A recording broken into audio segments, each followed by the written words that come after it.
The morning of November 24th, 1944, 32,000 feet above the Pacific, the air was thin enough to kill a man in minutes.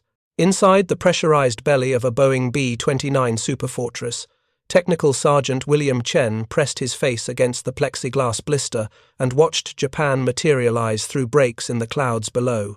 The island of Honshu stretched like a dark spine against grey water. Somewhere down there, beneath the quilted white, lay Tokyo. If you're enjoying this deep dive into the story, hit the subscribe button and let us know in the comments from where in the world you are watching from today. Chen had been briefed that morning in a Quonset hut on Saipan, the metal walls still radiating yesterday's tropical heat.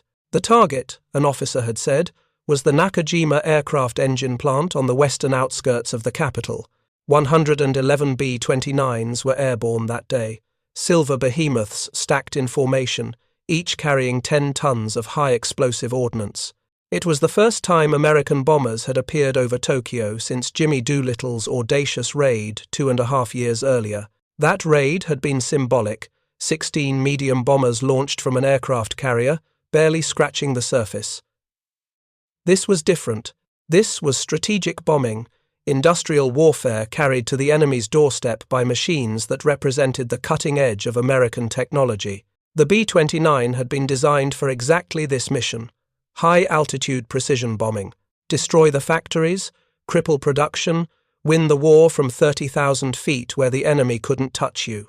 It was doctrine, clean and mechanical, built on assumptions forged over Europe, where American flying fortresses had learned to survive by climbing high and staying in tight formation. But Japan wasn't Europe, and 32,000 feet above the Pacific, Chen was about to discover just how different this war would be. The Superfortress was an engineering marvel, a leap forward so dramatic it bordered on science fiction for men who had trained on B-17 flying fortresses. Where the fortress was cramped and drafty, the B-29 offered pressurized compartments that allowed crews to fly in relative comfort at altitudes that would otherwise require oxygen masks and heated suits. The cabin pressure at 32,000 feet felt like sitting at sea level. Chen could move between gun positions without struggling against thin air, could think clearly, could perform the complex calculations required of a flight engineer without the fog of hypoxia. The 4 Wright Cyclone R-350 engines, each producing 2,200 horsepower, were equipped with General Electric turbo superchargers that force-fed compressed air into the cylinders. This allowed the engines to maintain maximum power at altitudes where normally aspirated engines would gasp and falter. It was this technology that gave the B-29 its ceiling, its speed at altitude, its ability to outrun and outclimb almost anything the enemy could put in the sky. Chen knew the numbers. They all did. The Superfortress could cruise at 220 miles per hour at 25,000 feet and accelerate to 357 miles per hour at 30,000. Its service ceiling, the maximum altitude at which it could still fly horizontally, was officially listed at 31,850 feet, though some models could push beyond 40,000. More importantly, the bomber could fight from these heights with a sophisticated remote control gun system that allowed a single gunner to direct multiple turrets, each armed with twin 50-caliber Browning machine guns. The theory was elegant. Fly high enough and the enemy can't reach you. Fly fast enough and even if they do, they can't catch you. Use the Norden bomb sight, the miraculous analog computer that could supposedly drop a miracation. Bomb into a pickle barrel from 4 miles up, and you don't need to get close to the target. Clinical. Precise. Devastating. Chen watched the altimeter. 32,200 feet. The formation was leveling off, beginning its run toward the target. Through scattered clouds, he could see other superfortresses, sunlight glinting off aluminum skin, contrails streaming behind like chalk marks on a blackboard sky. They looked invincible up here, untouchable, suspended in a realm where human conflict seemed abstract and distant. Then the first fighter appeared. It was a speck at first, rising from below, angling upward with a persistence that seemed almost desperate. Chen recognized the silhouette, the distinctive profile every American airman had been trained to identify. Mitsubishi, a 6M0, the legendary Japanese fighter that had terrorized Allied pilots in the early years of the war. Light, maneuverable, deadly, in a dogfight. But that was at low altitude, in close combat where agility mattered more than raw power. Up here, the Zero looked different. It clawed for altitude with visible effort, engine straining, climb rate slowing as it approached 30,000 feet. The Japanese pilot was pushing his aircraft to its absolute limit, trying to close the gap between 28,000 feet and 32,000, 4,000 feet. It might as well have been 4,000 miles. Chen watched with a strange mixture of respect and pity as the Zero leveled off several thousand feet below the bomber stream. The fighter made a pass, firing its 20mm cannon from maximum range, but the shells fell away harmlessly, their trajectories bent by gravity and the thin air. The B-29's defensive guns didn't even traverse to engage. There was no point. The Zero couldn't sustain this altitude, couldn't maintain the speed needed to overtake the bombers even if it could reach their height. The fighter fell away, spiraling down toward thicker air, where its engine could breathe properly. Chen exhaled slowly, feeling the tension in his shoulders ease slightly. The briefing had mentioned this possibility. Japanese interceptors might attempt to engage, but at these altitudes, with these speeds, successful interceptions would be rare. The B-29 was designed to operate in a realm where conventional fighters struggled to function. The bomber stream pressed on toward Tokyo. Below, more fighters rose to meet them. Chen counted 6, then 8, then lost track as they appeared from different vectors. Some were Zeros. Others looked different, bulkier, possibly the Army's Ki-44 Shoki, a purpose-built interceptor designed to climb fast and hit hard. These fared slightly better, reaching higher altitudes, closing to within gun range. The remote turrets on several B-29s swiveled and fired, long bursts of 50 caliber tracers arcing through the crystalline air.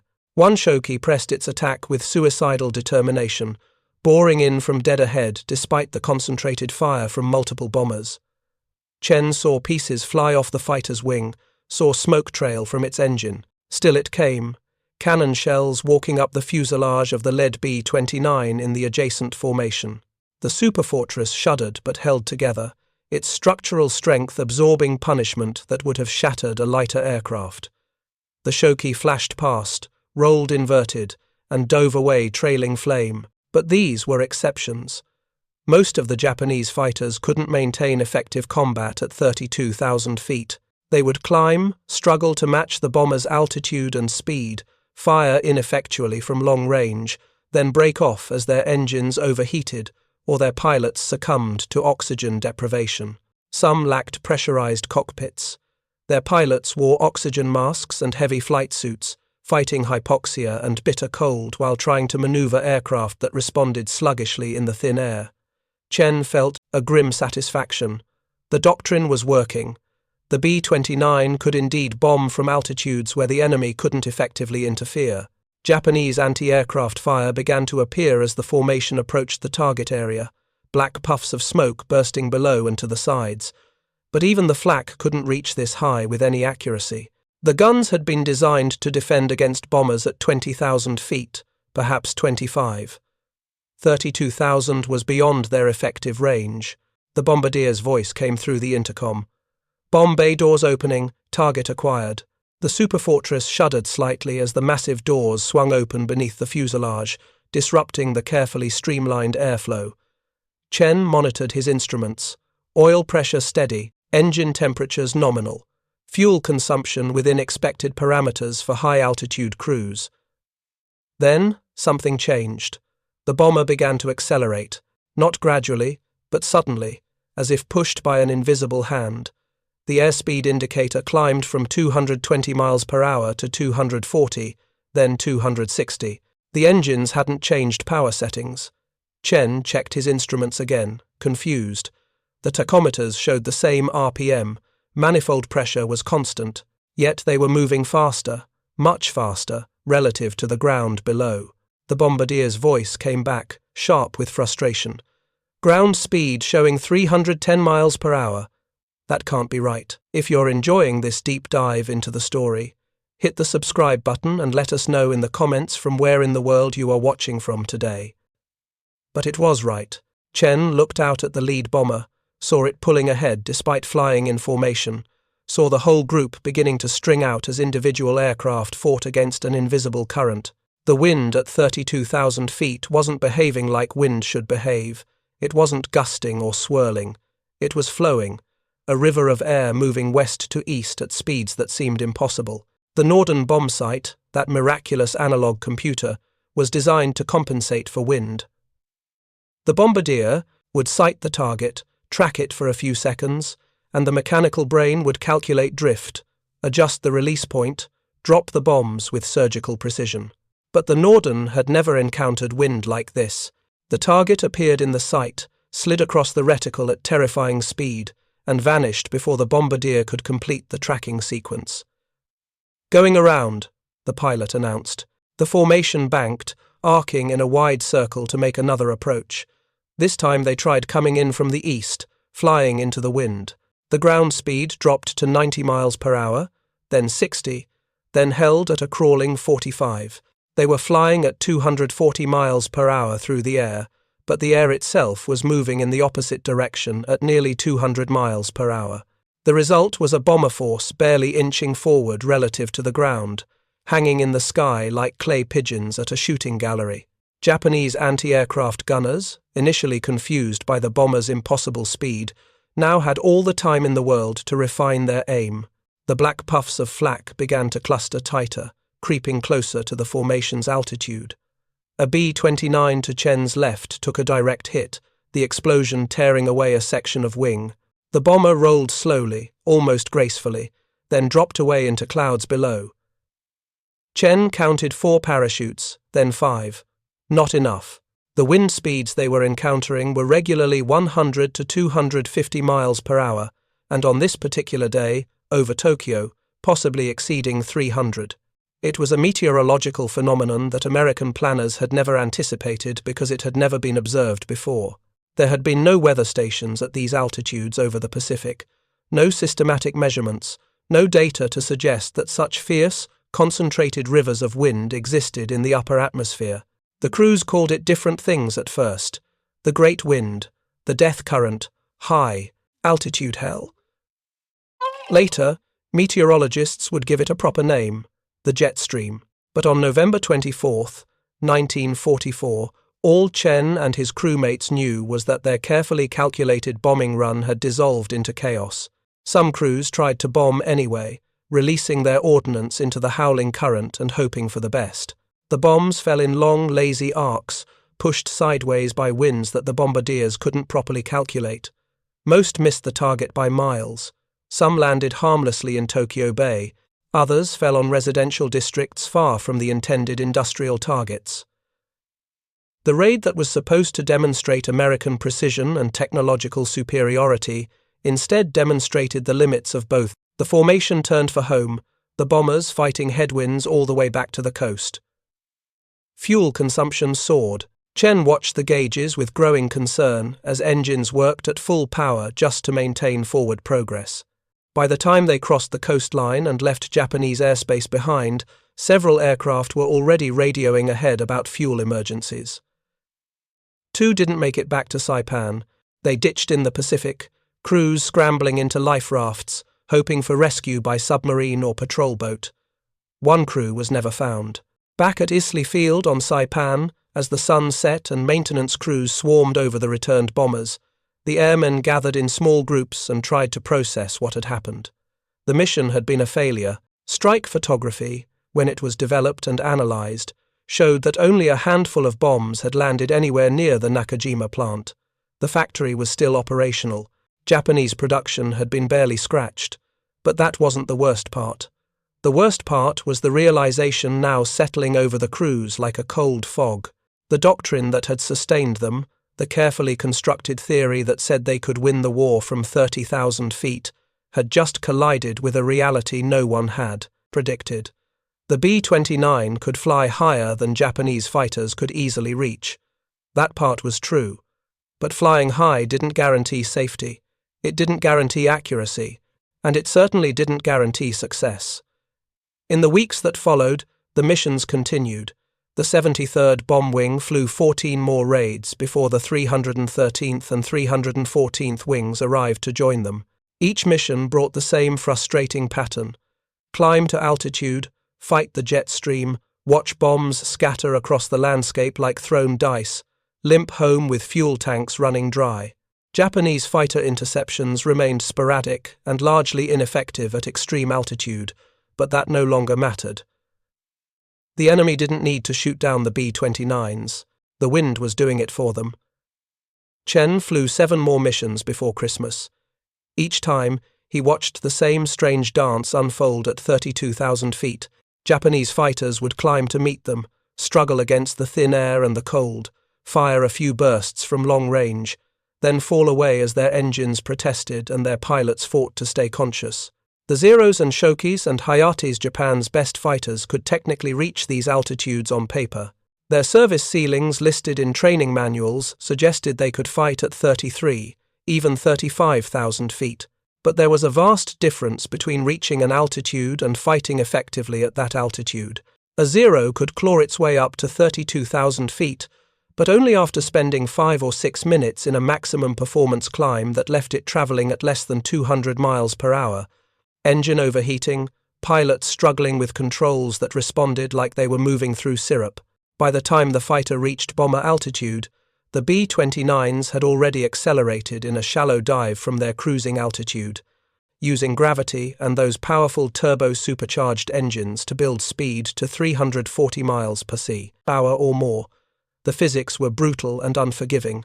A fighter arriving at 20,000 feet after a maximum climb was traveling at perhaps 180 miles per hour. The bombers diving through that altitude were doing 320. The overtake speed, the difference between their velocities, was essentially zero. The fighter couldn't catch up. It was like trying to run down a car while pedaling a bicycle uphill. And Japan's early warning system made the problem worse.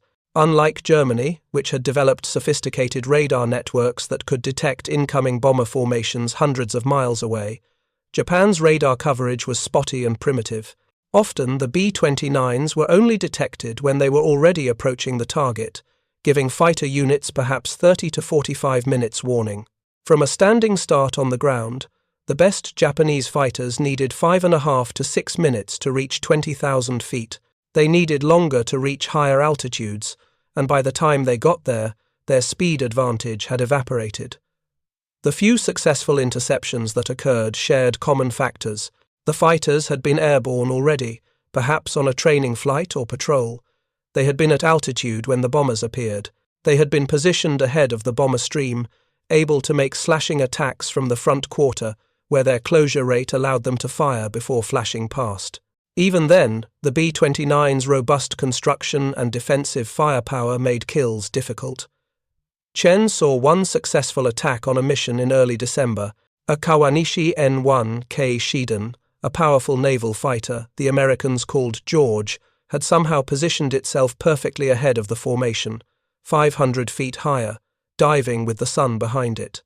The fighter came in fast, autocannon and machine guns blazing, concentrating fire on a single B-29. The bomber's remote turrets tracked and fired, but the George pressed the attack to suicidal range, less than 300 yards, before breaking off. The Superfortress shuddered, smoke pouring from No. 3 engine. But it stayed in formation. The engine was shut down and feathered, the propeller stopped to reduce drag. The bomber completed its run, dropped its bombs, and limped home on 3 engines. That was the reality at high altitude. Japanese fighters couldn't reliably intercept. When they did intercept, they struggled to inflict fatal damage. The B-29 was that well-built, that heavily defended, that difficult to kill with conventional fighter tactics. In a strategic sense, the American bombers owned the sky above 30,000 feet. But owning the sky wasn't enough. Not when the wind made accurate bombing impossible. Not when fuel consumption at high altitude meant bombers were ditching in the ocean. Not when strike photos showed factories still running, production lines still operating, the Japanese war machine still grinding forward despite the billions of dollars and millions of man-hours invested in the Superfortress program. By January of 1945, the numbers told a grim story. Of the bombs dropped in daylight precision raids that month, only 12% landed within 1,000 feet of the aiming point. 12%. The Norden bomb sight, that mechanical marvel that had been sold to the American public as capable of impossible accuracy, was failing spectacularly, not because of any flaw in its design, but because it had never been tested against 300-mile-per-hour winds at altitudes where the air pressure was 1/5 of sea level. The crews began to whisper questions that felt like heresy. What if the doctrine was wrong? What if high-altitude precision bombing, the strategy that had been gospel for the Army Air Forces, simply didn't work in the Pacific? What if all the technology, all the engineering brilliance that had gone into the B-29 had been optimized for the wrong mission? In the barracks on Saipan, Chen lay awake at night, listening to the wind rattle the corrugated metal roof, and thought about the Japanese fighters he had seen struggling to reach their altitude. There had been something almost tragic about it, pilots pushing their aircraft beyond safe limits, knowing they probably wouldn't succeed, doing it anyway because duty demanded it. He wondered what they thought when they saw the silver B-29s streaming past overhead, untouchable, invulnerable. Except the B-29s weren't invulnerable, not to the wind, not to fuel starvation, not to the simple mathematics that said if you couldn't hit your target, it didn't matter how high you flew. On January 20th, Curtis LeMay arrived at 21st Bomber Command headquarters on Guam. He was 48 years old, a brigadier general with a face like carved granite and a reputation for getting results no matter how unconventional the methods. He had commanded B-17 operations over Europe and XX Bomber Command's initial B-29 operations from China. Now, he had been sent to fix the failing campaign in the Marianas. LeMay spent his first weeks flying missions himself, observing, analyzing. He watched crews struggle against the jet stream. He studied strike photographs showing scattered bomb patterns and untouched factories. He calculated fuel consumption rates and loss statistics, and he began to formulate a solution that would turn every assumption about B-29 operations upside down. The change, when it came, would shock the crews. It would seem to contradict everything they had been taught about strategic bombing, everything they believed about how to survive in the hostile skies over Japan. But it would also transform the campaign from an expensive failure into a war-winning weapon. Chen didn't know it yet, but the era of high-altitude precision bombing was about to end. The B-29 would continue to fly. Its crews would continue to strike Japan with devastating effect, but they wouldn't be doing it from 32,000 feet where Japanese fighters couldn't reach them. They would be doing it from altitudes where those fighters were waiting. The briefing on the evening of March 9th, 1945, began like any other. Chen and his crew filed into the Quonset hut on Saipan along with hundreds of other airmen, the metal building packed tight with bodies and the smell of sweat and cigarette smoke. Maps covered the wall at the front of the room. Tokyo again. They had hit the capital before, multiple times, always with the same frustrating results. High altitude, scattered bombs, minimal damage. But as the briefing officer began to speak, Chen felt something shift in the room. The murmur of conversation died away. Men leaned forward in their seats. Tonight's mission will be flown at altitudes between 5,000 and 7,800 feet. The words hung in the air like a physical presence. Someone in the back laughed nervously, thinking it was a joke. But the officer's face remained stone serious. 5,000 feet, not 30,000, not 25. 5,000 feet, low enough that every anti-aircraft gun in Tokyo would have them in range. Low enough that Japanese fighters could intercept with ease. Low enough that the protective altitude advantage, the fundamental assumption that had defined B-29 operations for 4 months, would be gone. Chen felt his chest tighten. Around him, other crew members were exchanging glances, some shocked, some angry, some simply confused. The briefing officer continued, voice flat and professional, explaining the tactical details. The raid would be conducted at night. The bombers would attack individually rather than in formation. And then came the detail that made the room erupt in protests and questions. Defensive armament will be removed. No ammunition will be carried except for tail guns. No guns. They would be flying into the heart of Japanese air defenses, at altitudes where every fighter and flak battery could reach them, and they would be doing it essentially unarmed. The logic was explained quickly, cutting through the rising noise. Removing the gun ammunition, and most of the gunners would save weight, allowing each bomber to carry nearly twice the bomb load, 12 tons instead of 6.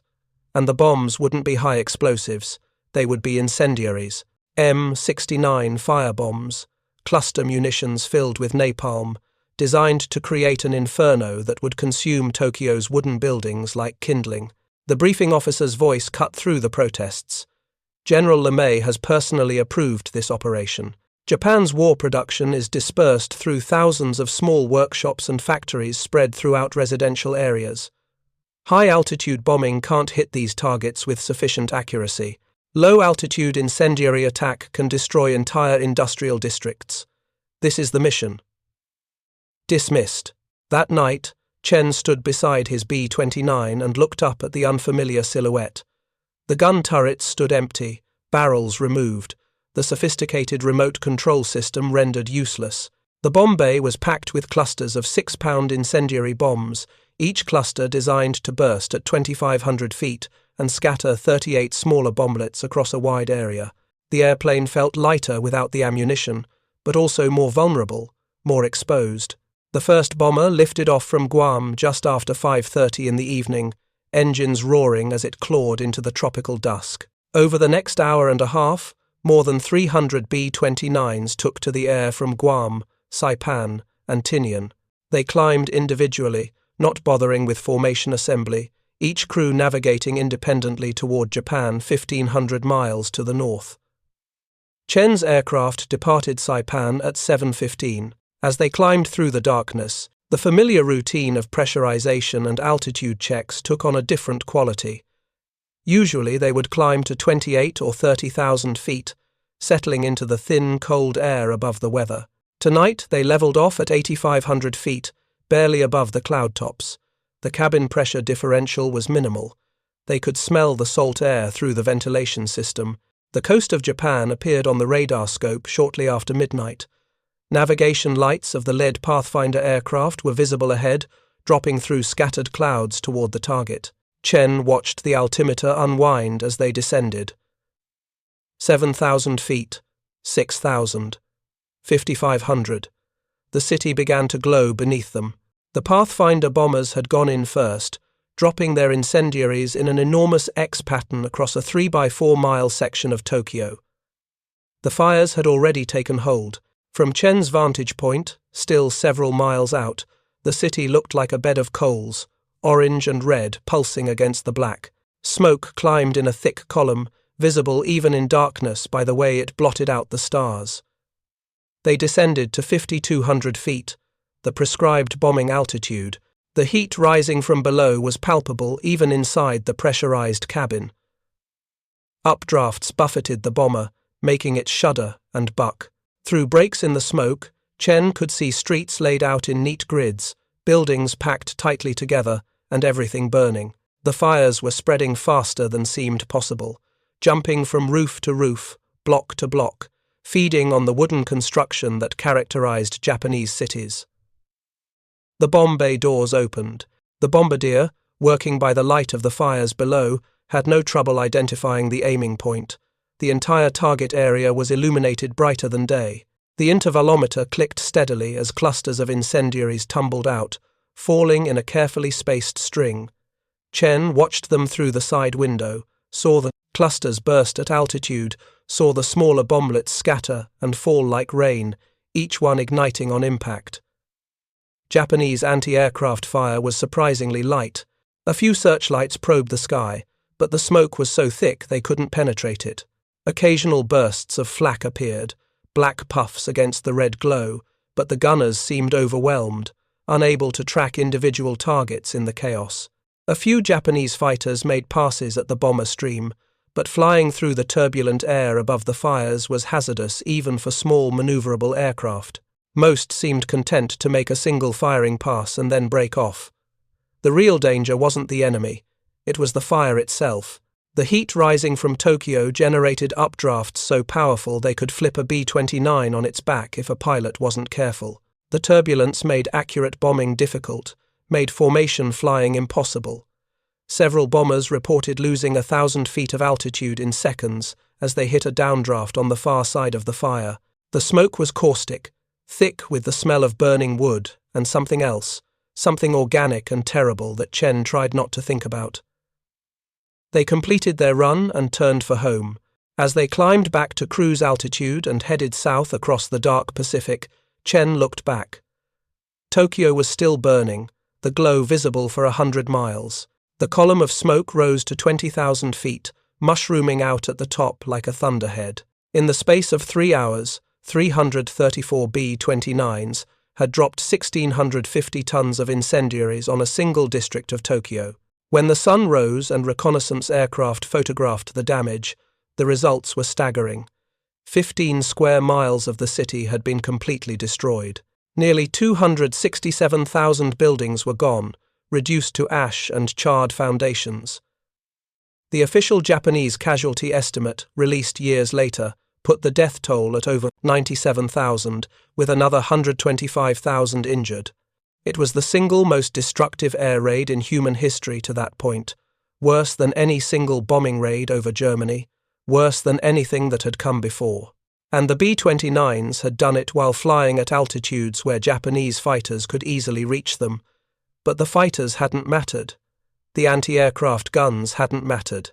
14 B-29s had been lost in the raid, but most of those went down to mechanical problems or accidents in the violent turbulence over the fires. Japanese defensive fire had been almost negligible. The paradox was complete and profound. At 32,000 feet, where Japanese fighters struggled to intercept, the B-29s had been relatively safe but ineffective. At 5,000 feet, where every fighter and gun in Japan could engage them, they were vulnerable but devastatingly effective. The doctrine that had governed American strategic bombing for years, fly high, stay safe, bomb precisely, had been turned inside out in a single night. LeMay ordered more raids. Nagoya on March 11th, Osaka on March 13th, Kobe on March 16th, Nagoya again on March 19th. Each time the pattern repeated: low altitude, nighttime, incendiaries, individual bombing runs. Each time Japanese defenses proved inadequate to stop the onslaught. The fighters could reach the bombers now, could engage them at altitudes where their maneuverability and firepower should have been decisive. But the sheer number of bombers, the darkness, the chaos of the fires, and the lack of an effective ground-controlled intercept system meant that most B-29s completed their missions unmolested. By late March, Japan's major cities were being systematically destroyed. The civilian population began to flee to the countryside. War production, which had been the target of the high-altitude precision campaign, was being annihilated not by hitting specific factories, but by burning entire industrial districts. The small workshops and cottage industries that produced component parts for aircraft and weapons simply ceased to exist. Chen flew 9 low-altitude missions in March and April. On some, they encountered fierce opposition. Japanese fighters, finally operating at altitudes where they had been designed to fight, could be deadly when they found isolated bombers. On a raid against Kawasaki on April 15th, Chen watched a Nakajima Ki-84 Hayate, one of Japan's best late-war fighters, shoot down 2 B-29s in quick succession, its 20mm cannon tearing apart the bomber's unarmored fuselages. The Hayate was fast, heavily armed, and at 12,000 feet, it had every advantage. But 2 kills out of more than 200 bombers in the raid was a loss rate the Americans could sustain. The Japanese couldn't sustain the fuel consumption, the pilot attrition, the mechanical wear on fighters that were themselves becoming scarce as aluminum and skilled labor dried up. The irony deepened with each mission. The B-29 had been built to bomb from altitudes Japanese fighters couldn't reach. That capability had proven nearly useless. Now the same aircraft were operating at altitudes where Japanese fighters had every technical advantage and still winning. Not because of altitude, not because of speed or defensive firepower, but because of numbers, navigation, bomb load, and the simple, brutal effectiveness of incendiary warfare against cities built primarily of wood. By May, Japanese air defenses were collapsing. On a daylight raid against Yokohama on May 29th, 517 B-29s attacked, escorted by 101 P-51 Mustang fighters. The Japanese sent up 150 A6M0s in a desperate attempt to stop the raid.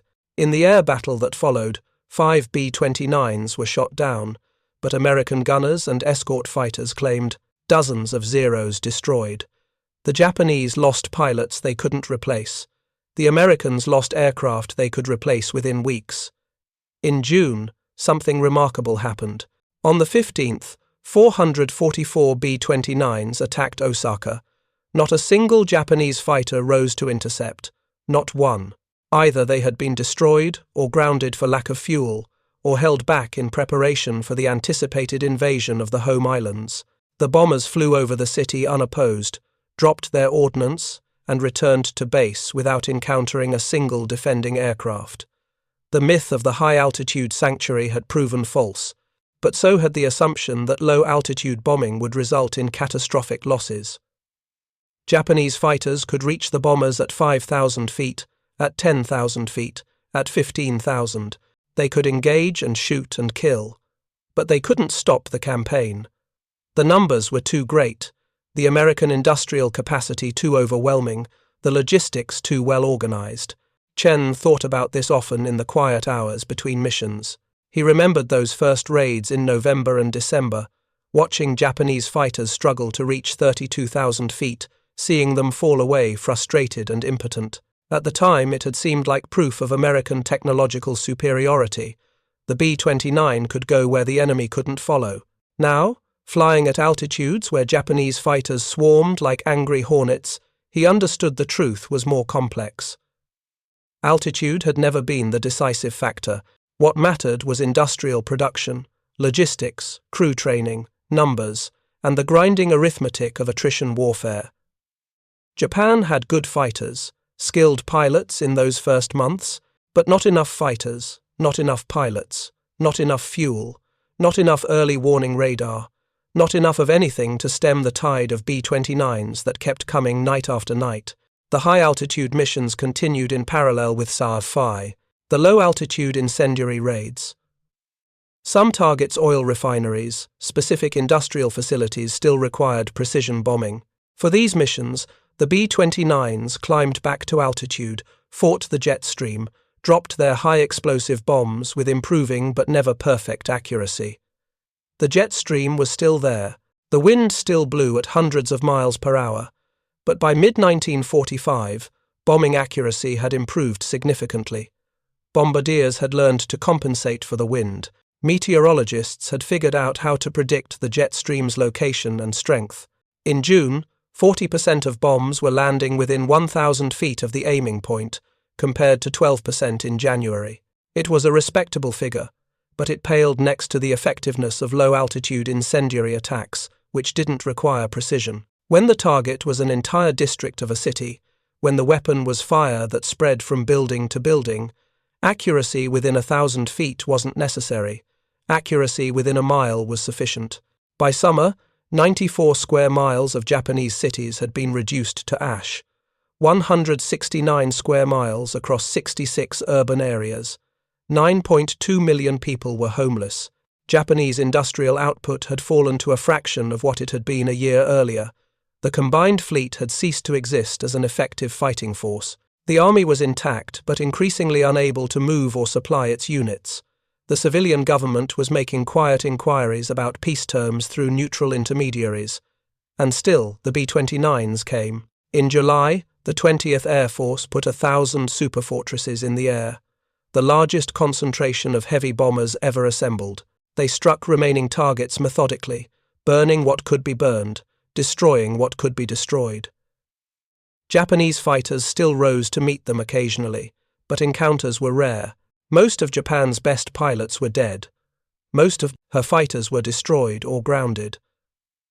The ones that did fly were often piloted by teenagers with minimal training, sent aloft in a futile gesture of defiance.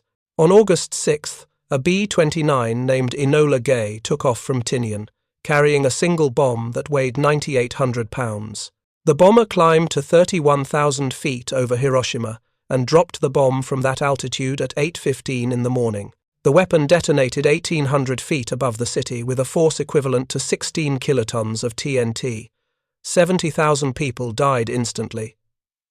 The city was obliterated. 3 days later, another B-29 called Boxcar dropped a second atomic bomb on Nagasaki from 31,000 feet, another 40,000 dead, another city erased. Both atomic missions were flown from high altitude. The bombers returned to their designed operational ceiling, back to the realm where they had started the campaign 10 months earlier. But this time there were no Japanese fighters to intercept. The few that tried couldn't reach 31,000 feet in time, and even if they had, the bombers' speed at altitude made interception nearly impossible. Chen didn't fly either atomic mission. He was on Saipan when the news came through. The reactions among the crews were mixed. Relief that the war might finally be ending, horror at the scale of destruction, uncertainty about what it meant for the future, but also a strange sense of vindication. The B-29 had been designed as a high-altitude strategic bomber capable of delivering weapons that could end wars. In its final act, carrying weapons unlike any the world had ever seen, it had fulfilled that role exactly as intended. On August 15th, Emperor Hirohito broadcast Japan's acceptance of Allied surrender terms. The war was over. The B-29 had flown its last combat mission. In the final accounting, the Superfortress campaign against Japan had lost 402 aircraft, 147 to enemy action fighters and anti-aircraft fire combined, 255 to mechanical failures, primarily engine fires and structural failures during takeoff or flight. Of the losses to enemy action, most occurred during the high-altitude precision bombing phase or during daylight raids. The low-altitude night incendiary missions, the ones that seemed most dangerous, actually had lower loss rates overall. The mathematics were brutal and clear. Japanese fighters could reach high altitudes, but couldn't fight effectively there. They could fight effectively at medium and low altitudes, but couldn't stop raids conducted in sufficient numbers under conditions night, bad weather, overwhelming force that negated their advantages. The B-29 had been built to bomb from 32,000 feet, where Japanese fighters couldn't reach them. That premise had proven technically incorrect. Japanese fighters could reach those altitudes, just barely and strategically irrelevant. The war hadn't been won at 32,000 feet. It had been won at 5,000 feet, at 8,000 feet, at altitudes where doctrine said the bombers would be slaughtered, but where they instead proved devastatingly effective. Years later, Chen would try to explain this to people who hadn't been there. They would ask about the high-altitude missions, about the jet stream, about whether it was true that Japanese fighters couldn't intercept the B-29s, and he would tell them yes, it was true, sort of. The fighters could intercept, technically. They could climb to altitude, but by the time they got there, they were slow, their pilots were hypoxic, their engines were overheating, and the bombers were already diving away at speeds the fighters couldn't match. But he would also tell them that none of it mattered, because the high-altitude bombing campaign had failed anyway. Not because of fighters, but because of wind, because of weather, because precision bombing from 6 miles up turned out to be nearly impossible even with the best bomb sight ever invented. The B-29's real contribution to victory had come from embracing the opposite of what it had been designed to do. Instead of high altitude, low altitude. Instead of precision, area bombing. Instead of daylight, night. Instead of defensive firepower, greater bomb loads. Every assumption inverted. Every doctrine questioned and discarded. The title on the recruiting posters and in the newsreels had been accurate in a narrow technical sense. B-29 crews did start bombing from altitudes Japanese fighters couldn't easily reach, but that wasn't why they won. They won because Curtis LeMay had the courage to abandon that altitude advantage and fight the war at ranges where the enemy should have had every advantage, and discovered that numbers and logistics and industrial capacity mattered more than altitude ever could. Chen's last flight in a B-29 was a simple cargo run, ferrying supplies from Saipan to Guam in late August. The war was over. The sky belonged to no one and everyone. He flew at 12,000 feet, a comfortable cruising altitude, watching the Pacific slide by beneath broken clouds. No fighters rose to meet them. No anti-aircraft fire bracketed their altitude. The radio was filled with routine chatter, weather reports, landing instructions. He thought about the Japanese pilots he had seen climbing desperately toward the bomber formations in those early months. Brave men in good aircraft, fighting against physics and time and a logistical reality that doomed them regardless of how high they flew. If they had known that altitude didn't matter, that the Americans would eventually come down to where the fighters could engage them on equal terms, would it have changed anything? Probably not. The outcome had never been in doubt, not really. Not once American industry hit full production and the training pipeline began, producing thousands of crews. The myth that had emerged from the campaign was simpler than the reality. B-29s bombed from 32,000 feet. Japanese fighters couldn't reach them. America's technological superiority won the war. It was a clean narrative, easy to understand, perfect for post-war mythology. The truth was messier. The B-29s bombed from all altitudes. Japanese fighters could reach them, sometimes. Technology mattered less than numbers and logistics. The war was won not by flying too high for the enemy to reach, but by being willing to fly low when high altitude didn't work, and by having enough bombers to sustain the campaign regardless of losses. But Chen understood why the simpler story persisted. It was more comforting. It suggested that American ingenuity and technical excellence had created a weapon the enemy couldn't touch. It avoided the harder questions about incendiary bombing, about civilian casualties, about whether burning cities was really so different from what the enemy had done. He never forgot that first mission to Tokyo on November 24th, watching Japanese fighters struggle to reach their altitude. In that moment, it had seemed like proof of superiority, like evidence that the Americans had built an untouchable weapon. Only later did he realize that untouchable wasn't the same as effective. That safety wasn't the same as victory. That being beyond the enemy's reach didn't matter if you couldn't hit the target. The B-29 had been designed to fight the war from altitudes where Japanese fighters couldn't reach them. Instead, it fought the war from altitudes where Japanese fighters could reach them but couldn't stop them. That distinction, subtle but profound, was the difference between doctrine and reality, between theory and practice, between what the engineers had imagined in their design studios and what actually worked in the brutal calculus of industrial warfare. And in the end, working was all that mattered. Thank you for watching. For more detailed historical breakdowns, check out the other videos on your screen now, and don't forget to subscribe.